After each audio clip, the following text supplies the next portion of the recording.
प्रस्तुत भजन को कवि कुंदेर जी महाभारत की कथा प्रसंग से ले द्रौपदी को बीच सभा में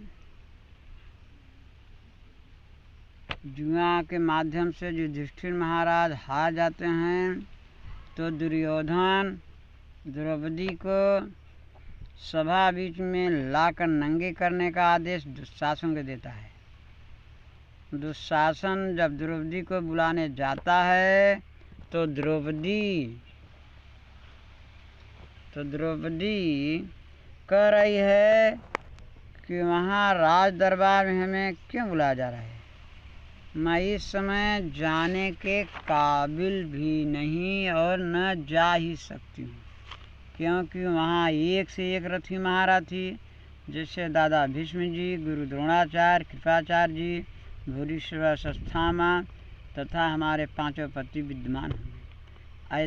ऐसे राज दरबार में मैं नहीं जा सकती। अब भक्त श्रोतागण भजन सुने, जाने कि आखिर द्रौपदी राज दरबार में गई कि नहीं गई, अगर गई तो फिर कैसे गई, किस दशा में। अब भजन सुने। धन्यवाद। क्यों बुलाए हैं मुझको वहाँ पे। द्रौपदी के पास पहुँचते ही दुशासन बोला चल चल राज दरबार में चल चल, वहाँ तुमको बुलाया गया है। तो वही द्रौपदी कह रही है कि क्यों बुलाए हैं मुझको वहाँ पे, क्या बताने के काबिल नहीं है। क्यों बुलाए हैं मुझको वहाँ पे, क्या बताने के काबिल नहीं है। जाके कह दो तुम उनसे वहाँ पे, जाके कह दो तुम उनसे वहाँ पे। ओ तो आने के काबिल नहीं है, जाके कह दो तुम उनसे वहाँ पे। उसी जगह पर महाराज धृतराष्ट्र भी, कर्ण, दुर्योधन, शकुनी तथा शल्य भी होंगे। गुरु द्रोण द्रोणी पितामह वहाँ होंगे, गुरु द्रोण द्रोणी पितामह वहाँ। मुँह दिखाने के काबिल नहीं है, मुँह दिखाने के काबिल नहीं है। जाके कह दो तुम उनसे वहाँ पे, जाके कह दो तुम उनसे वहाँ पे। वो तो आने के काबिल नहीं है, क्यों बुलाए हैं मुझको वहाँ पे, क्या बताने के काबिल नहीं है। क्यों बुलाए हैं मुझको वहाँ पे।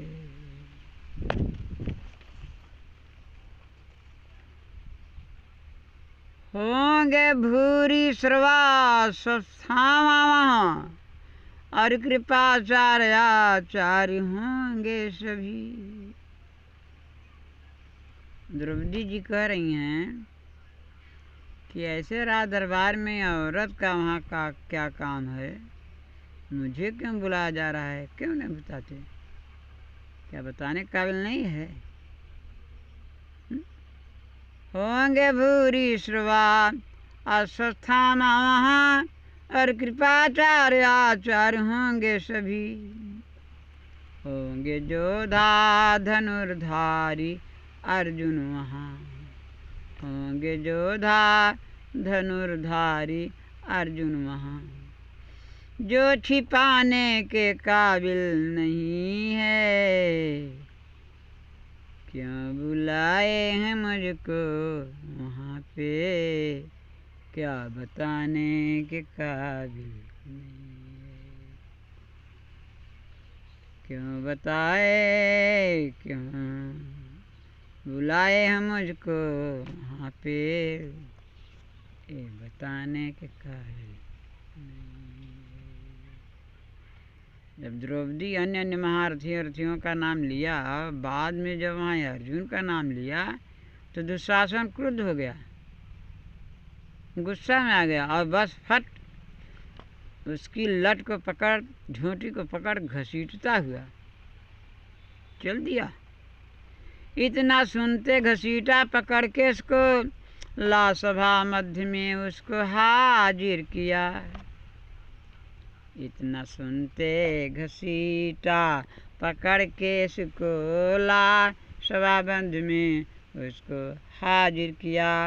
बोला दुर्योधन झट इसको नंगी करो।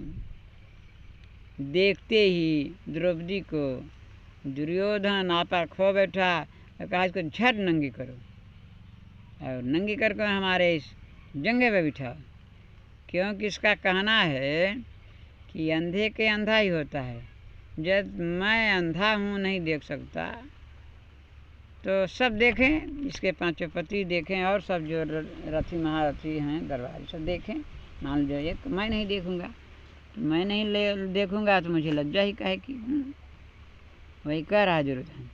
बोला दुर्योधन झट इसको नंगी करो। बोला दुर्योधन झट इसको नंगी करो, तरस लाने के काबिल नहीं है, तरस लाने के काबिल नहीं है।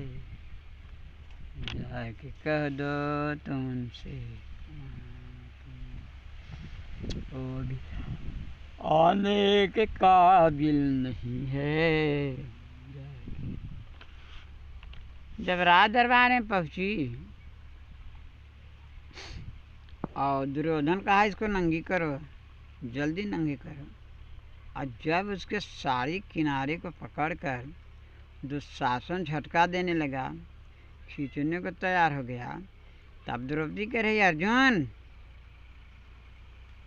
ये क्या हो रहा है, थोड़ा सर उठाओ, मेरी तरफ देखो, मेरी क्या दशा हो रही है। द्रौपदी बोली अर्जुन की गांडीव कहाँ, क्यों उठाते नहीं, बैठे चुपचाप हो।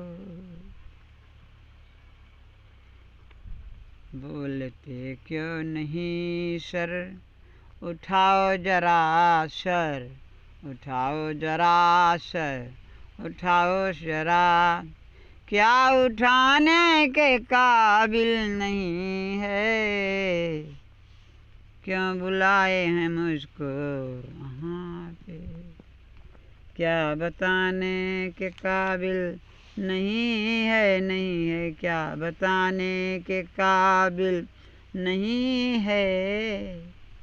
जाके कह दो तुमसे वहाँ पे, वो भी आने के काबिल नहीं है, वो भी आने के काबिल।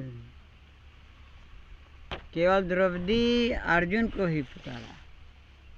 उसका कहना था कि अर्जुन तुम अपने को बहुत लगाते हो, और आज मेरी आवाज़ सुनकर के, दुशासन की ऐसी ऐसी बातें सुनकर, दुर्योधन की कड़ी कड़ी बातें सुनकर तो चुप बैठा है, सर नीचे है, तो बताओ क्या कारण है, क्या अब सर उठाने के काबिल नहीं है क्या है?